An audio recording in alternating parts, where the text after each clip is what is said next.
We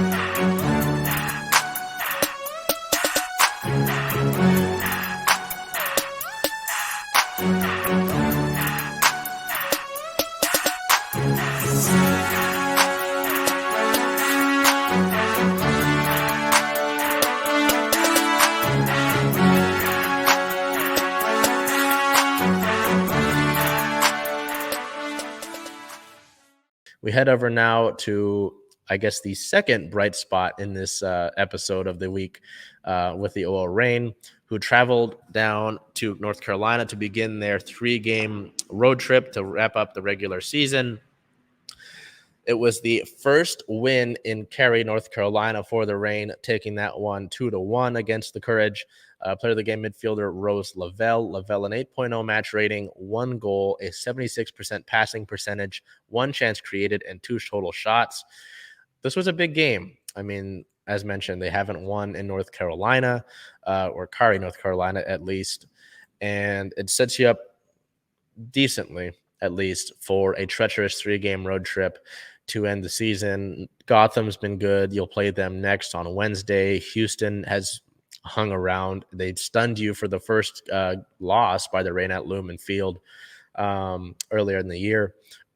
So it doesn't get any easier. I know that those are teams that you might scoff at earlier in the season. But it's going to get tough. And so for them to really show some resiliency with some injuries that we'll look at here in a second, impacting their depth, even some players not starting.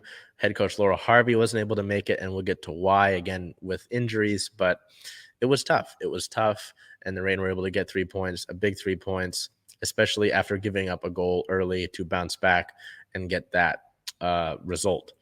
So important. But we're going to look at the table here. So Houston's currently sitting at second in the table, and Gotham's sitting at the bottom, but I feel dumb saying this. They've got 5 losses in their past 5 games, but you don't want to disregard anybody. So we'll take a look at that with sort of injury-related news. Unfortunately, Tobin Heath was announced out for the remainder of the season on September 16th. Heath underwent successful surgery to her left knee on Monday. The recovery timeline is expected to go beyond the remainder of the 2022 season, unfortunately. This one is tough, to have Tobin's impact on this team, obviously not just strictly being related to her on-the-field play, but as well as what she was able to do off the field, just being a veteran, just being part of that group. I mean, Laura Harvey states it here. Although it wasn't an easy decision, we know it was the right decision. We always want to be mindful of our athletes and their health, so we wanted to be sure that Tobin will have the proper time needed to fully prepare for a successful return on the pitch. Despite missing time this season, Tobin has helped out our younger players tremendously with her veteran mindset and experience. That's exactly what you want from a veteran. And we talk about it with our other teams, with the Mariners, Carlos Santana, with the Storm, Tina Charles, stuff like that is really invaluable. So to have those players on these different teams, I mean, that's what I talk about with the veteran experience and just that locker room presence. So unfortunate with Tobin. I would really like to see her return to the Reign next year. I know that she loves the Pacific Northwest. I've had talks with another Reign source about it. She loved to stay in the Pacific Northwest, loved it in Portland, but obviously with the way that things happened in Portland, not going to go back there. There's been talks about going down to LA and Angel City with Kristen Press, and that's probably likely, but I wouldn't rule out a return to the Reign. Has really seemed to like it here with the Reign and the coaching staff, and just seeing how she interacts with the players outside of just the Reign as a team, just as friends. Seems like it goes well. So I wouldn't rule out a return to the Reign.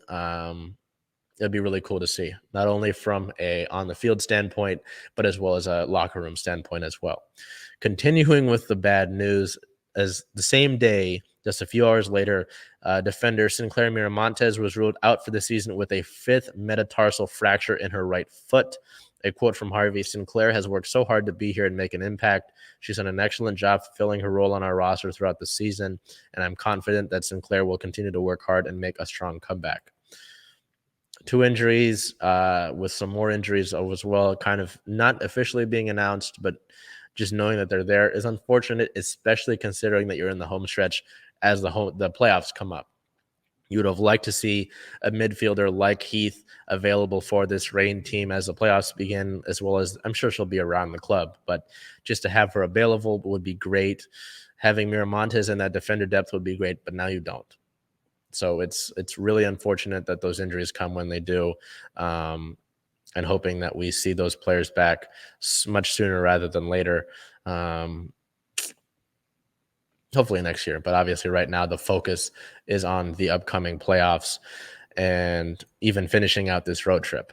Continuing with the news, I know that I mentioned Laura Harvey was out on the 17th, the day of the match, even just a few hours before that actually took place. It was announced that Laura Harvey tested positive for COVID, so she missed that game. She did not travel with the team. Head coach interim coach Sam Lady took over, one of the top assistant coaches. Interestingly enough, Lady has a 5-win, 2-draw record as head coach of the Reign, I believe was the stat. So that's pretty good to have that experience on your team, in your coaching staff. Just unfortunate that Laura was unable to make it, but just really hoping that these injuries, don't continue to affect you. You get the 3 points to begin the road trip. Again, I know that Gotham is kind of silly to think about that they might push you considering that they're at the bottom of the league, but none of these games are easy. A lot of the table itself is sorted out by just a few points, and it's really not going to be easy at all down the stretch. You play a couple games here as the season progresses. I mean, over the upcoming week, and none of that's going to get easy. Looking at Gotham, they've got a lot of talent. Ife Anumanu, it's pretty scary. So looking at all of that, and then you've got Houston, who sit at second in the table. It doesn't get any easier for you moving forward. So that will be really important to look at going forward and to see how the Reign are able to overcome those injuries before they return back home to play Orlando in the final regular season game, just to see how they sort things out, because they easily could move up to first place in the NWSL, as well as they could fall out of a playoff spot just because of the madness of the table. Because you're 2 points out of second place and you're 3 points out of first place. So that's a win out of first place. You can easily make your way up. So we'll look ahead to these next few games here for our Reign and upcoming. I apologize. I messed up. I didn't have the proper upcoming schedule for you, so I'm just getting that ready here. They played 2 games, and that's the thing too. With these injuries and with this final road trip, you're going to play a tough schedule that forces you to probably dig into your depth here. With that game on Saturday against the Courage on the road, you stay on the road, you go to New York, New Jersey, and you have to play that game on the 21st, and then 3 days later play a game in Houston.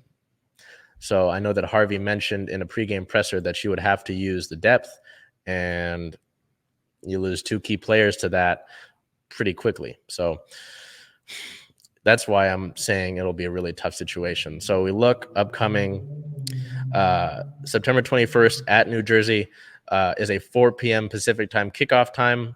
And then September 24th at Houston is a 5:30 p.m. kickoff time. It doesn't get any easier. It does not get any easier for the Reign, and they'll just have to deal with it and find a way to get those points.